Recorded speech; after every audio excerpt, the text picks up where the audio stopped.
So, that being said, I am now would like to introduce our special guest. Jacqueline Woodson was born in Columbus, Ohio, and grew up in Greensville, South Carolina, and Brooklyn, New York. She is the author of over 30 books for children and young adults, including From the Notebooks of Melanin Sun, recipient of both the Coretta Scott King Honor and the Jane Addams Children's Book Award. Miracles Boys, which also won the Coretta Scott King Award and the Los Angeles Times Book Prize. Hush, which was a National Book Award finalist. Locomotion, which was a National Book Award finalist. Coming Home Soon, a Caldecott Honor book and a book list editor's choice. And Behind You, which was included in the New York Public Library's list of books of the teen age. 3 of Woodson's books have won the Newbery Honor: Show Way, Feathers, and After Tupac and Dee Foster. Her recent books include the young adult novel. Oh, I'm getting there. Sorry. Her recent books include the young adult novel Beneath the Meth Moon and Brown Girl Dreaming, a novel in verse about Woodson's family and segregation in the South, which won the National Book Award and the Newbery Honor Award. She is currently the Library of Congress's National Ambassador for Young People's Literature and is here presenting her new books, Harbor Me and The Day You Begin, which is now a New York Times #1 bestseller. So please help me in welcoming Jacqueline Woodson. Thank you, Carrie. Hi, Jacqueline. Hey, Sheila. I am so honored to be up here with you. Thank you for spending an evening with all of us here at the American Writers Museum. Okay. I know that many of... Some people can't hear, so I think it needs to be a little closer. Okay, how's this? Is this good? Okay, great. Thank you again for joining us for an evening here at the American Writers Museum, and I know that many of your devoted readers are anxious to ask questions of you, but I thought we'd just start with a couple to kind of get us going. You are such a prolific writer, and you've just published 2 books simultaneously, the illustrated book for young children, The Day You Begin, and Harbor Me. Let's start with the Day You Begin. Can you tell us a little bit about what inspired you and kind of the theme that this book focuses on? Yes, I'm going to tell you about it by reading a passage from Brown Girl Dreaming. And as Carrie told you, Brown Girl Dreaming is a memoir and is the story of me coming to be a writer. It'll be scary sometimes. My great-great-grandfather on my father's side was born free in Ohio, 1832. Built his home and farmed his land, then dug for coal when the farming wasn't enough. Fought hard in the war, his name in stone now on the Civil War Memorial. William J. Woodson, United States Colored Troops, Union Company B, 5th Regiment. A long time dead, but living still among the other soldiers on that monument in Washington, D.C. His son was sent to Nelsonville, lived with an aunt, William Woodson, the only brown boy in an all-white school. You'll face this in your life someday, my mother will tell us over and over again, a moment when you walk into a room and no one there is like you. It'll be scary sometimes, but think of William Woodson and you'll be all right. Thank you. So that poem obviously inspired The Day You Begin, the idea of what it means to walk in a room and feel like you're the only one like yourself in that room. So in The Day You Begin, I talk about the young people whose food is different from other people, who don't feel as athletic, who feel like the curl of their hair, the color of their skin, the way the words flow from their mouths are things that separate them. And one thing that's so great is that when Rafael Lopez did the illustrations, he put rulers throughout the book to show how the kids were measuring themselves against other kids. Okay. And a lot of those themes really inform Harbor Me. Do you think about, the different ages of your audience as you develop themes and storylines? I feel like all of my books are character driven, so I have characters in my head first, and I tend to have a sense of how old they are. And then with the writing and the rewriting, my editor and publisher, Nancy Paulson, is here sitting in the front. I'm working with Nancy, asking me lots of questions and shaping. I tend to know if a book is going to be a middle grade picture book. I know when it's an adult book, like with Another Brooklyn, even though the characters in that book are 15, the person telling the story is looking back from her early 30s on that moment in time. So that makes it an adult narrative. Where in Harbor Me, the kids are all in the 5th, 6th grade, so we know it's, and the person telling the story, Haley, is 12. So I know it's a book that I'm using to speak to young people through. And my picture books tend to be more poetic, but very intentional and very immediate. So I know when you think of something like The Other Side, there will be times when, that summer the fence that stretched to our town seemed bigger. We lived in a yellow house on one side of it, and white people lived on the other, and Mama said, don't climb over that fence when you play. She said it wasn't safe. So that's the first page of the book, and every line paints a picture, so I'm seeing it visually in my head, and in that respect, I know it's going to be a picture book, except with something like Showway. I felt like with Showway, which is another family history, because it spans so many generations, and because of the internal rhyme scheme and the way it felt kind of a little bit older, I wasn't sure who it would who would be the person who came to the narrative. Same thing with Brown Girl Dreaming. I mean, I've gotten responses from 80-year-old white men and 10-year-old black girls, and everyone, and I think it's because it starts in 1963, and so many people have lived through so many moments in that book, including the young people who are living through them now. Right. Poetry is present in everything you write, and you seem to be really breaking down any silos that people might think exist between genres, or at least blurring them in terms of prose and poetry, and even memoir, fiction, poetry. Do you consider yourself a poet first? No. It's interesting. I don't know. I consider myself someone who loves and has a deep respect of poetry. When I think of my friends who are poets, when I think of Nick Flynn and Marie Howe, Cornelia Seedy, Langston Hughes, I think Tracy K. Smith. I think the way they approach poetry is very different than how I do. I think my work is very poetic, but I think that their work, they have more of a sense of craft and depth of and the history of poetry than I tend to when I go to the narrative. But I am trying to limn the lines between the two and kind of create. For me, because as a young person, poetry was such a kind of hidden language. It felt very opaque until I discovered writers like Nikki Giovanni and Langston Hughes and County Color and all the people of the Harlem Renaissance, and then later on, I feel like I want to do that with fiction. I want people to not be afraid of poetry. I don't want them to be afraid to approach poetry, and by writing in verse, by writing and being very intentional about white space and line breaks and all of that, I'm doing that. Okay, great. Would you tell us a little bit about Harbor Me for people who have not had the joy, the pleasure of reading it yet, the themes that... Can I read from? Yes, okay. please. So Harbor Me is the story of 6 kids who are in a class with a teacher, Miss Laverne, and they're in this class, they learn differently.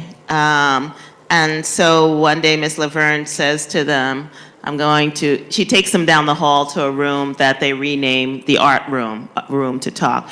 And Ms. Laverne says to them, I'm going to take you to this room and I'm going to leave you here for an hour every day without any adult supervision, and I just want you to talk to each other.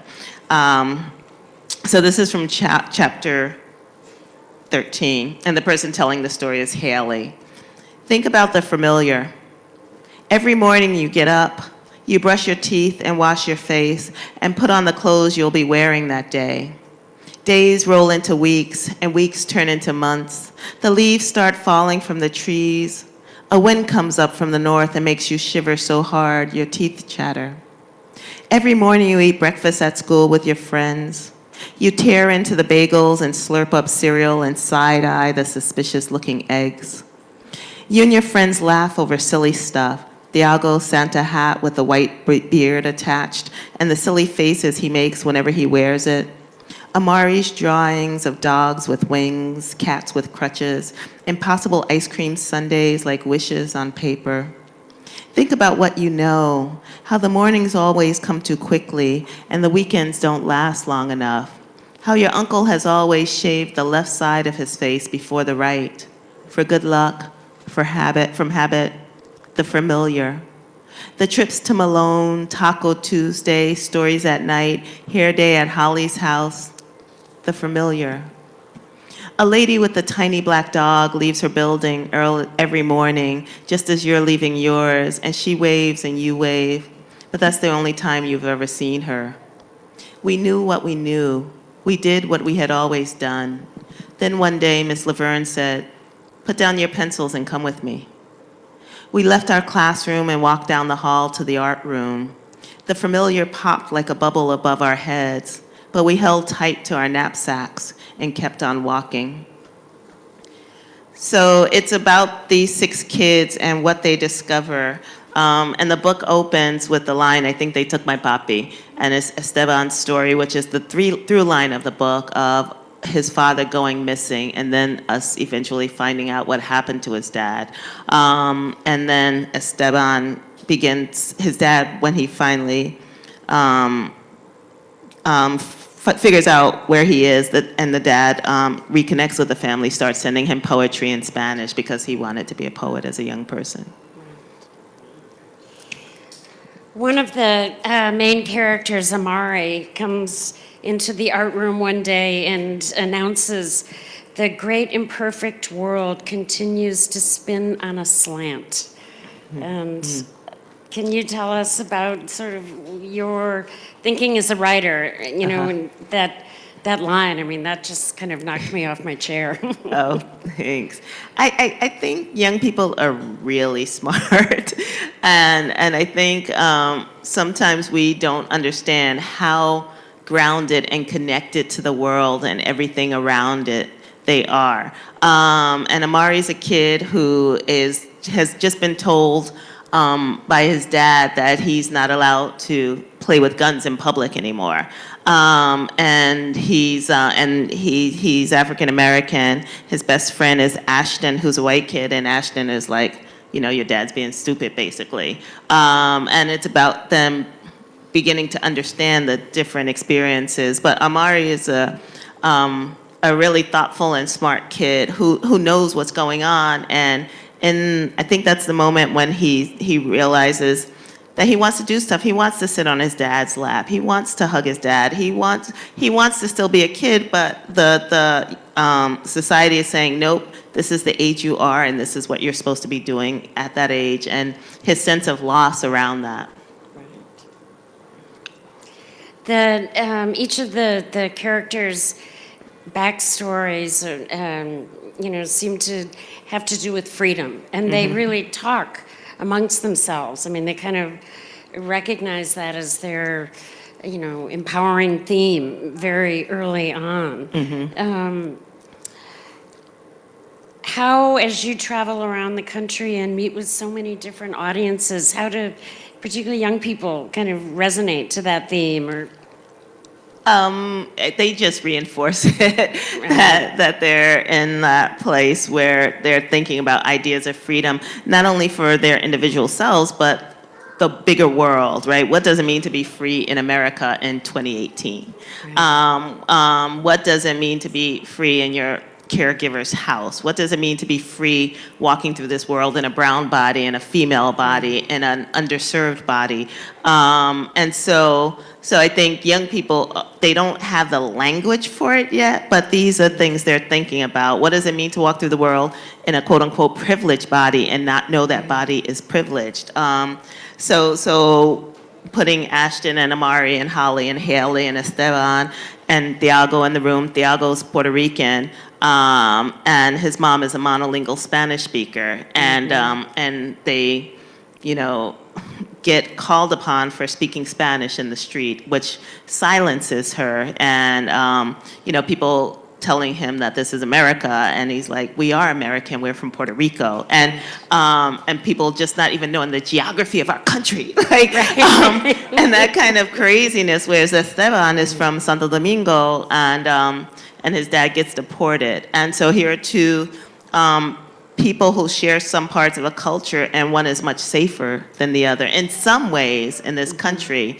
Thiago's not afraid of his mom getting deported, but he's afraid of her getting bullied because of her native tongue. Right. And these kids are so smart that they put it together that they are not just connected to one another in the world in the present, but that we all come from a lineage. And they've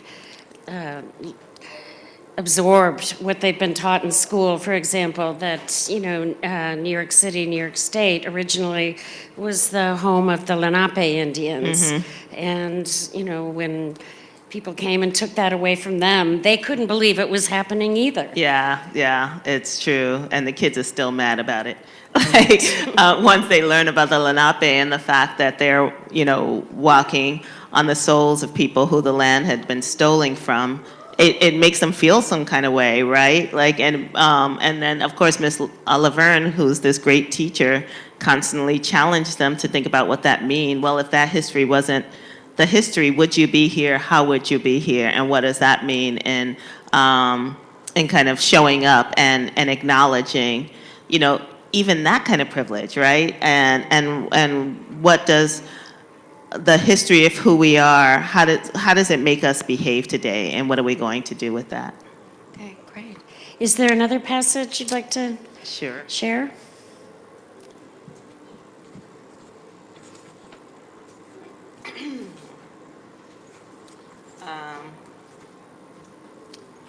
So this is when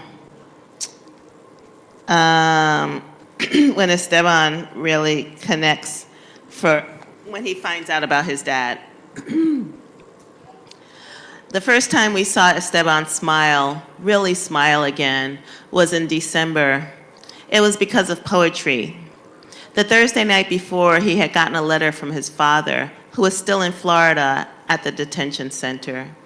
At least he's still in this country, Esteban said, even though he's far away.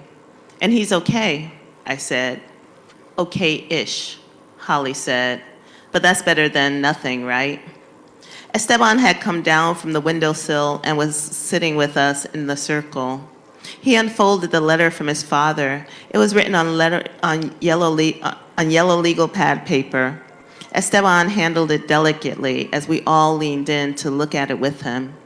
His father's handwriting was small and careful, each letter so clear it almost looked tight. He wrote me a poem, Esteban said. He said he has time to write now. He said when he writes, it's like he's back in the apartment with us. Nobody can touch it, he said. We all put our hands down in our laps. Even Holly lowered her needles. She's a knitter. That's cool with me, Amari said. Me too, I said. But can you read it to us at least? It's in Spanish, Esteban said. But I wrote an English version too, because one day I'm going to be his translator. You guys know what that is, right? We nodded, but Esteban was so excited he explained anyway. I'm going to rewrite all his poems in English for him, and we're going to sell books in the DR and in America. Then Esteban cleared his throat and read, when they came for me, I lifted my hands to them, let them wrap the cuffs around my wrist. I did not fight, I did not yell. When they pressed me into the van, there were others who spoke our language. a language of sun and ocean and beauty, a language of birds and merengue. We leaned across the van toward each other and knew the same people back home. Always remember, when you are with your people, you are home. That's great. Thanks.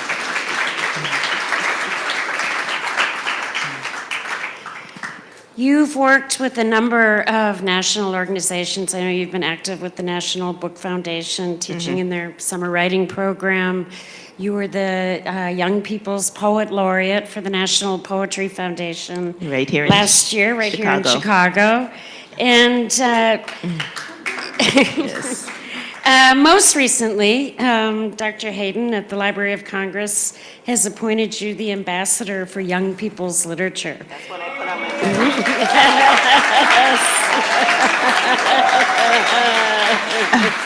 I don't wear it that often because the ribbon clashes with my outfits usually. Can you tell us a little bit about your role? As national ambassador, Yes. basically, it's to go around the country and spread the gospel of reading and literature and the importance of gathering and having conversations that are deep and sometimes hard and sometimes scary, but that books help us to have. And so my platform is Reading Equals Hope Times Change. And I'm going into juvenile detention centers, I'm going into underserved communities, underserved schools, I'm going into community centers, and any way where I can get people to gather and just begin to talk and use the literature as kind of the platform. So we're talking about different writers, we're talking about me, we're talking about books that people have read historically, and really thinking about all kinds of reading, not just, I didn't struggle. I read slower than other people as a young person. And so I read differently, and at that time it was not okay to be a slow reader. I mean, even today it feels like people get challenged for reading slowly, and which I completely disagree with. I think people should read slowly because it takes us a long time to write these books. But I think part of it is remembering that picture books are for everyone, that you can use them at the high school level to teach poetry, and that, that there are all kinds of ways we read. My son listens to audiobooks all the time, and always has a book in his ear. And I don't know if you can get this for free, but at the end, I think we're going to try to figure a way to do this, but at the end of Harbor Me, in the audiobook, my daughter plays the role of Holly. I play the role of Miss Laverne. We have different actors playing the other kids. And my son wanted to play a role, but he reads differently and kind of couldn't do it. So at the end of the book, he and I just went into the studio and had a conversation. And it's this really great conversation. When I first listened to it after it was recorded, it just brought tears to my eyes, because just how much he thinks about and knows, from him talking about Holly being racist, or Haley being racist against the Lenape people, to gender non-binary people. I mean, like, he just really goes in and talks about the importance of saying parent and parent instead of mother and father, and all of these different things. But we talk a lot about literature and writers and audio books and picture books, and that's a lot of what I'm doing as ambassador. So I think he's been listening. That's great. Wonderful. Well, one of the themes of the American Writers Museum, for those of you who may be on your first visit here, is that, American literature is rich and diverse in many different ways, including all the, not just the genres of poetry, fiction, nonfiction, but graphic novels, comic books, etc. And you actually introduced that very late in Harbor Me. The Black Panther comic series, and superheroes and superpowers. Is that something that you're interested in? I'm interested in any way that people read, and I think graphic novels are amazing. I mean, I think that when I remember the resistance against them, right? It's like, that's not really reading. Those aren't books. Yeah, you could read that, but you have to read something else. But I'm so excited that going from that time when there was resistance in classrooms and libraries to people recognizing that some people read this way, and so there have been all these graphic books that are nonfiction, that are for adults, for young people, that are about superheroes, that are realistic fiction. I mean, when you look at books like El Defo, when you look at books like Kindred, like just when you look at books like the Black Panther series that Ta-Nehisi Coates did, Right. I mean, there's Right. really interesting stuff going on. That's great. Good. Well, before we open it up for questions, is there anything else you'd like to share with us from one of your books? Should I read from Harbor Me, a Brown Girl Dreaming? I'll read from Brown Girl Dreaming. This is my grandfather. So I always talk about my grandfather. So for those of you who haven't read Brown Girl Dreaming, I was born in Ohio, then I moved to South Carolina when my mom and dad separated. Then from South Carolina, we moved to New York City, where I live now, as part of the Great Migration, where people came, here to Chicago, Los Angeles, New York, New Jersey, to get away from the really oppressive conditions of the South. And when we were living in South Carolina, we lived with my grandmother and my grandfather, and I was my grandfather's favorite. And I was talking about how during that period, adults were allowed to tell their kids which one was their favorite. And you can't do that anymore. You have to say, I love you all the same. And for the young people, we're lying. So, people always ask me what my favorite book is, and I say they're like my kids, I like one a little bit better sometimes, but mostly I love them the same. Okay. So this is called Tobacco. And my grandfather passed away when I was around 7. Summer is over, a kiss of chill in the southern air. We see the dim orange of my grandfather's cigarette as he makes his way down the darkening road. Hear his evening greetings and the coughing that follows them. Not enough breath left now to sing, so I sing for him in my head where only I can hear. Where will the wedding supper be? Way down yonder in a hollow tree. The old people used to say a pinch of dirt in the mouth can tell tobacco's story. What crops are ready for picking? What needs to be left to grow? What soil is rich enough for planting in the patches of land that need a year of rest?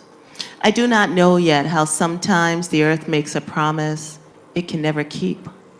Tobacco fields lay fallow, crops picked clean. My grandfather coughs again and the earth waits for what and who it will get in return. And this last one I'll read is called Music. So I grew up Jehovah's Witness, and I also grew up Muslim because I think my family thought there wasn't enough religion in the house. So my uncle had been incarcerated, and when he came back from prison, he had joined the Nation of Islam, and then from Nation of Islam, he became more involved in the religion. So because he lived with us, we also practiced the religion. So I held stuff from both religions. I still don't eat pork. I'm scared of it because he scared me. So much of that childhood thing was fear tactics, and they worked for me. But I celebrate every single holiday. I'm making up for the holidays I didn't get to celebrate. But I think the great thing about growing up in a religious family is you do learn how to be bored. So, you get a lot of How to spend board time collectively. Yes, exactly. Board time collectively. So this is called Music. So one of the things, we have very, very little TV. And last month, the month before, I did a story in Vanity Fair about Lena Waithe, who's from Chicago. And she's phenomenal. She's the one who did The Shy and, is in Ready Player One and just has done all this stuff. But she was allowed to watch as much television as she wanted as a kid. And her mom said, as long as you don't repeat what you hear or do what you see on the screen. And I had very limited television and was made to read a lot, spend a lot of time with books. And so, she grew up to be this phenomenal TV writer and actor, and I grew up to be a writer. But so this is called music. So we were allowed very limited TV, and also our music was very controlled. And I grew up in the 70s. Each morning the radio comes on at 7 o'clock. Sometimes it's Michael Jackson singing that ABC is as easy as 1, 2, 3. Or Sly and the Family Stone thanking us for letting them be themselves. Sometimes it's slower music, the 5 stair steps telling us that things are going to get easier. Or the Hollies singing, he ain't heavy, he's my brother, so on we go. My mother lets us choose what music we want to listen to, as long as the word funk doesn't appear anywhere in the song. But the summer I am 10, funk is in every single song that comes on the cool black radio stations. So our mother makes us listen to the white ones. All afternoon, corny people sing about Colorado, about everything being beautiful, about how we've only just begun. My sister falls in love with the singers, but I sneak off to Maria's house. We're safe inside her room with a pink shag carpet and bunk beds. We can comb our doll's hair and sing along when the Ohio players say, he's the funkiest worm in the world.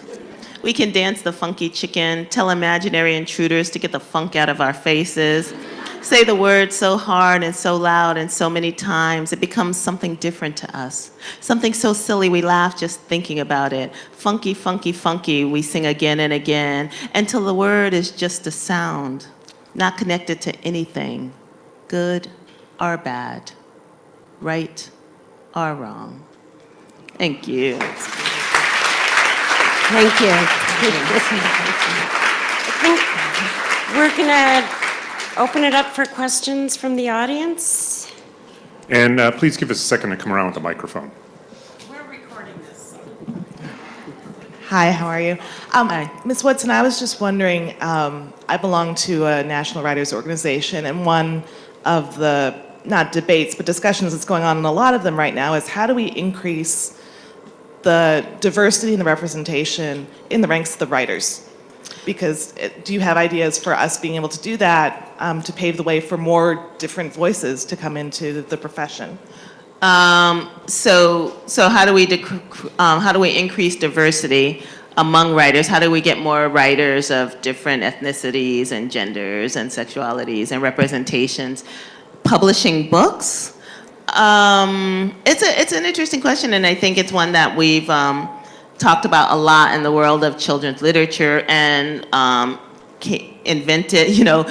founded We Need Diverse Books and really champion change. I think children's literature is just a little bit ahead of adult literature in that way. And of course, what we've learned is that publishing has to change, right? If you have an all-white institution, they're going to publish people who they're comfortable with reading, who they understand. We need to if we're going to start really young, we need to get books into the hands of young people, and we need to get writers in front of their faces that look like them so that they can see it as possibility.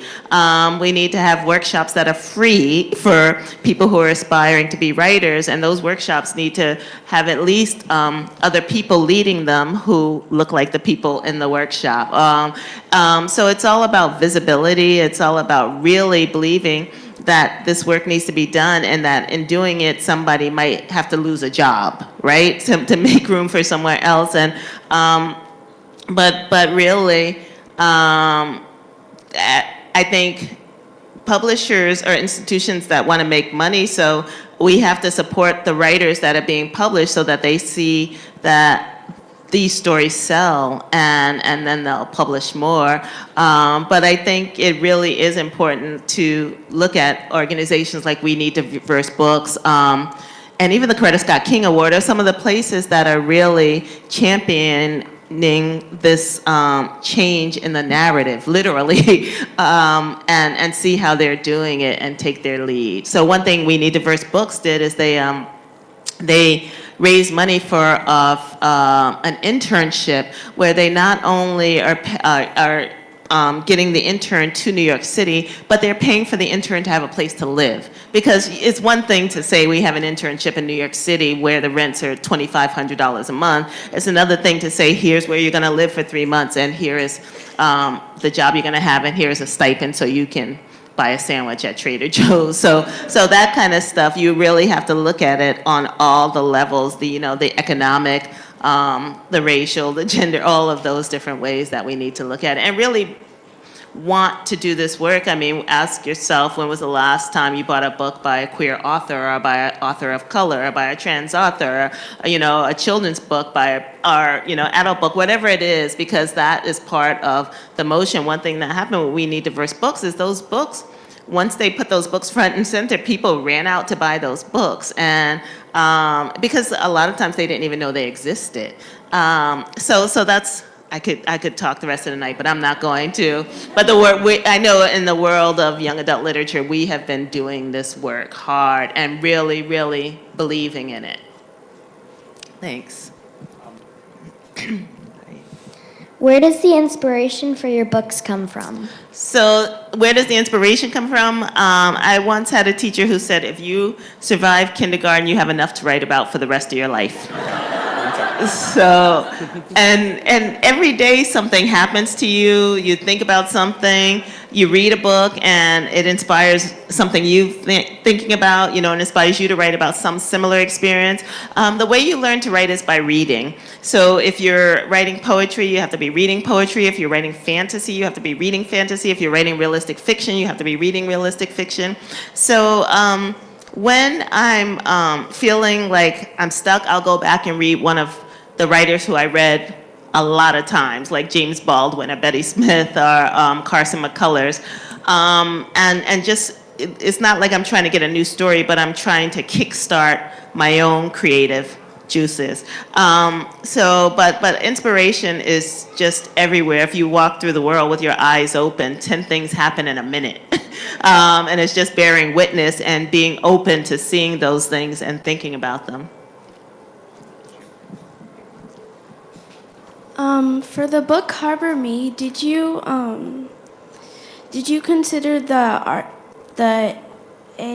ARTT room as a seventh character because it was a place where they really got to interact?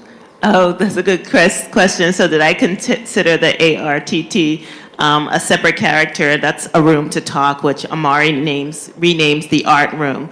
It was big. Like when I hit that moment of like, this is what this is. It was me figuring it out. So when I write, I don't outline. I never know where stuff is going. I just keep writing and rewriting. Then Nancy keeps asking me questions. And so the art room kind of got bigger and bigger as a physical space. And even how they move in it, when all the chairs are very spread out, and then the chairs come closer together, and then they circle the chairs around Esteban when he goes to the window seat. Like all of that was stuff I was thinking about even the painting that the child leaves on the wall that gets replaced.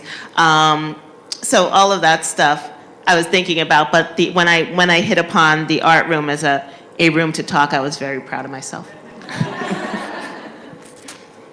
We have one back here. Okay. When I read the book, they said they would meet up in 20 years. Did they do that, and what was going on there? So that question, good question. Well, they just left the art room about 2 years ago. Well, maybe a year ago, because that's when I finished the book, right?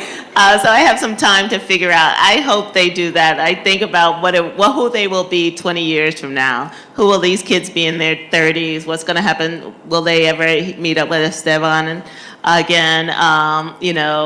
What becomes of Amari? What becomes of Ashton? Does he end up back in Connecticut? All of that. Those questions. When I ended the book, I felt like I had told that story I wanted to tell, but they were still characters that stayed with me, and that happened with my book, If You Come Softly. I remember I wrote If You Come Softly, and then it ended where it ended. And then it wasn't until many years later that I started thinking about the characters again, and then I wrote the sequel, so maybe. I'm really excited about the day you began. I have 2 fourth grade brown girls, and I just saw an excerpt on Amazon, and it was like, oh, it's coming, and I was like, get the screenshot, put it on a poster. I was wondering if you could read an excerpt from the day you began. Thanks.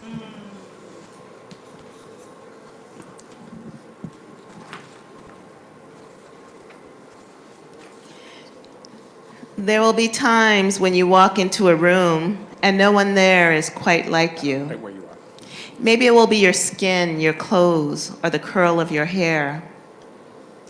There will be times when no one understands the way words curl from your mouth, the beautiful language of the country you left behind.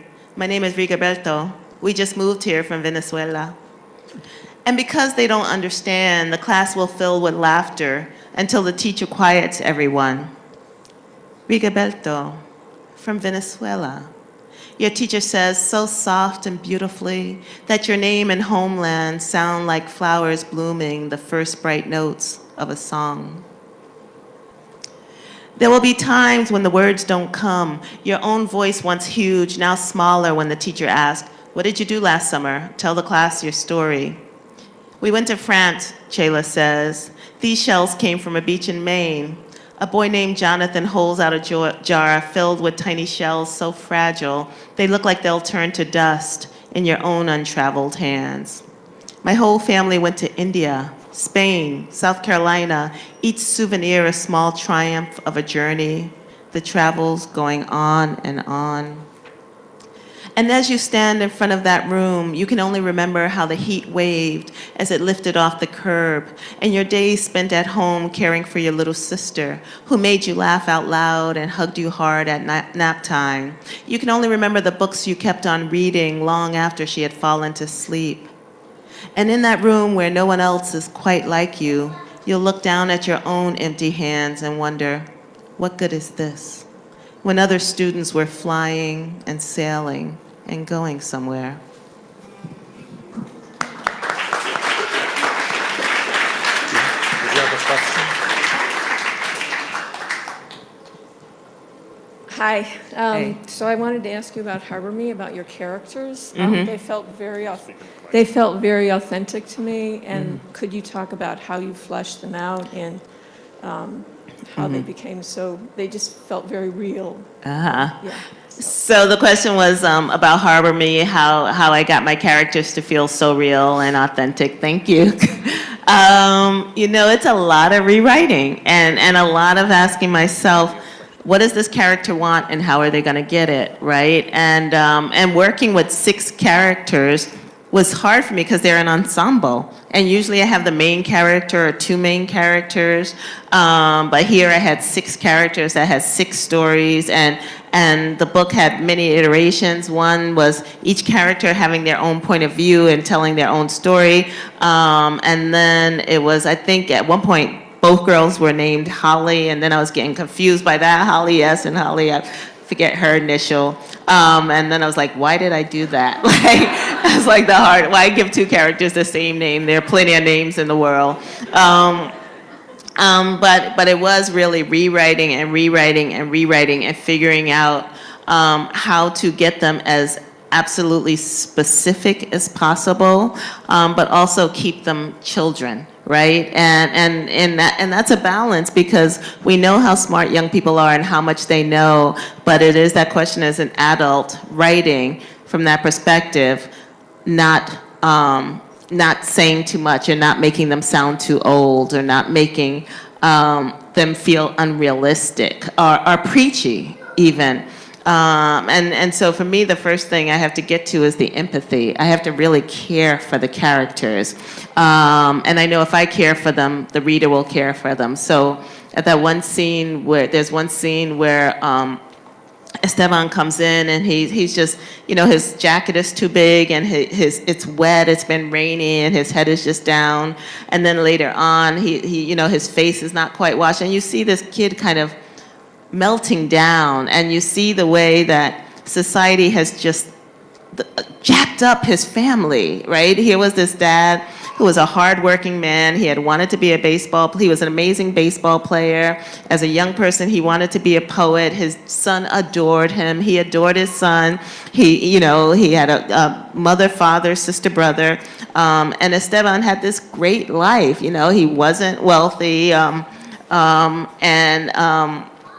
And he had this a great family, and then his dad gets taken away, and it disrupts the family, and it tries to break this child. And so for me, it was making sure he didn't get broken, because going back to the issue of hope. So it was like, so how do I create a character who we see him beginning to break, and then something lifts him up again? And what that becomes is the letters from his father and the poetry, and his mission in life to be a translator for his father's poetry. And that connection, even though it's a different kind of connection to his father again. And I had to do that with kind of each character. Haley's connection to her dad, Amari's connection to himself as a brown boy in the world, Ashton's connection to what he's lost, and on and on. And writing and rewriting really helped me get to the core of who those kids were.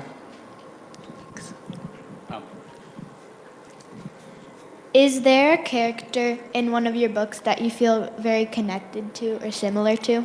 Yeah, I would say Jacqueline Woodson in Brown Girl Dreaming. That is my closest connection. I think there's some of me in every single character I put on the page, from Holly and Haley and Amari and Tiago and Ashton, to Angelina and Rigoberto, to Jeremiah and Ellie, to Lafayette and New Charlie and Old Charlie and Tyree, to Locomotion and his sister Lily, like all of them.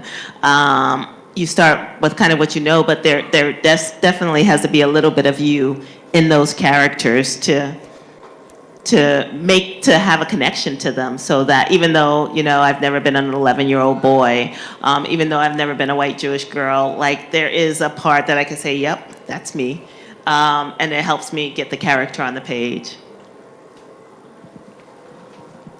Hi, Miss Woodson. I'm a 6th grade teacher in Chicago Public Schools.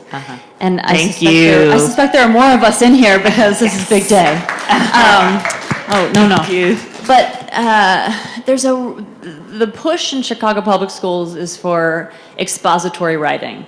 Find text, evidence, make a claim, support it with evidence, analysis, move on, do it again. Intro, conclusion, you're done. There's no emphasis on creative writing at all. So I'm wondering if you can give any guidance either from your time in school, but how can we as teachers at any grade really kind of cultivate the creative writing piece? Should it be free and just let them write creatively? Should there be activities? And then the other piece, I'm sorry, just last thing is, when I'm reading it, I'm never clear on how much I should correct what I'm seeing or just in the expository writing? No, in creative writing. Expository, there's plenty of time. But like just the creative side, like how much am I don't want to stifle the creativity, but I'm do you know what I mean? Like, Yep.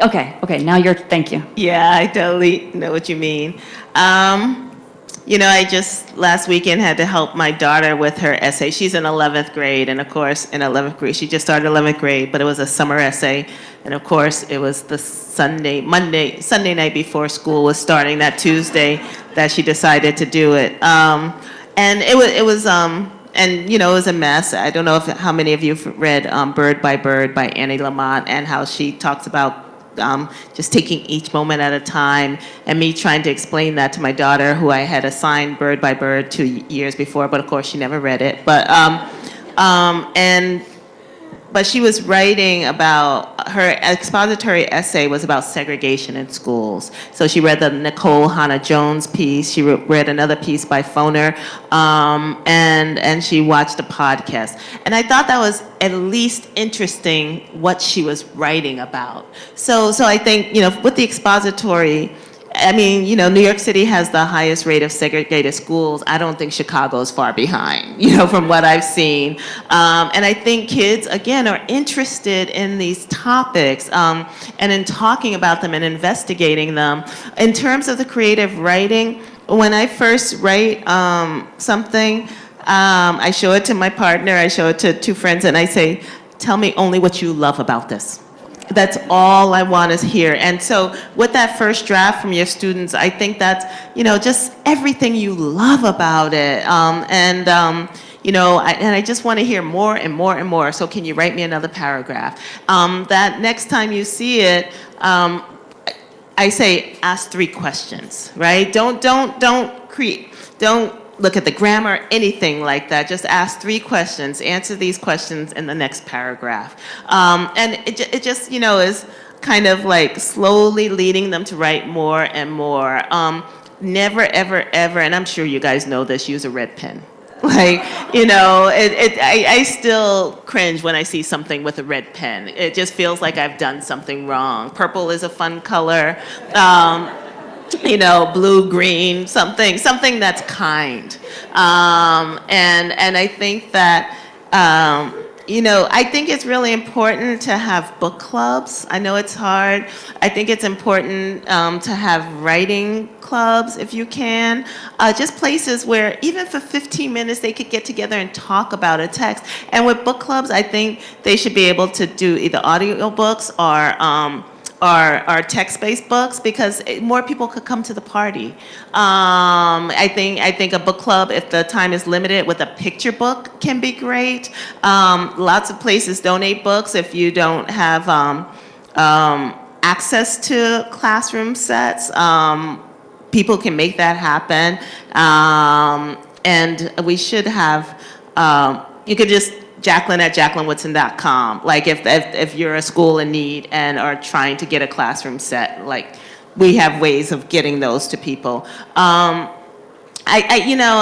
think about schools and underserved kids and the prison industrial complex and the school to prison pipeline and all these ways we're killing the passion in our young poor students. And I think that the thing about letting them write creatively or letting them be creative in some way is going to bring them a joy and passion they're not going to get from that kind of work that they have to do, but is hard work. And I just remember when I was in school, I think it was every Friday, my teacher read to us. You know, she just took, I don't know how long, it felt like an hour, it might have been 15 minutes, but she read to us. And it was one book that we read either all school year or it was a bunch of picture books. And I remember that happening clear through 9th grade. That somehow the teachers knew that I'm just going to let their brains go. This is not about education. You know, of course it's educational, but it's not about trying to teach them something. It's like, let's just read together. And it made such a difference. It was something that I worked toward. It's like, okay, so I'm going through all of this stuff, but on Friday I'm going to be read to and it's going to all be good because the weekend's following that. But I think we have to let them be creative. We can't kill the spirit. And I feel like so much what's happening in education is trying to kill spirits. And when I look at the mass industrial complex and the need for bodies and that, I get very, very nervous. And you guys are the gatekeepers. You set the tone. I know there's stuff that you have to do, but there is also, you have so much power in showing these young people their magic and their brilliance and their possibility. Thank you. One more question, if that's okay. Did you get any of your inspiration from other authors? Always. So Kwame Alexander sent me those flowers tonight. I love them. So Kwame Alexander, Jason Reynolds, and I probably text each other about 5 times a day. And we talk about everything from what we're working on to people we're mad at. And we read each other's work, and I don't get inspiration from young adult children's authors, but I definitely get inspiration from like James Baldwin, from Cornelia Seedy, from some of the older people I read, just in terms of having the courage to write what I want to write. But again, I can't stress enough about how you learn to write by reading, and you can copy others authors. And here I copied that Langston Hughes poem, and that's what I did as a kid. I was constantly looking at other, if someone sent me a draft of their version of Brown Girl Dreaming, I would be ecstatic, right? Because it's like, oh, someone else got the insight to was inspired to write their story in verse, or someone was inspired to tell their family history. So I think, yeah, we definitely learned from the writers who came before us. So I want to ask one thing am I doing a signing after this? Yes. Okay, so I'm just going to ask people, if you could let people who have physical differences and young people to get their book signed first so they can get out of here, I would so appreciate that, because I know the grown-ups can stay up a little bit later. Thank you. Thank you very much.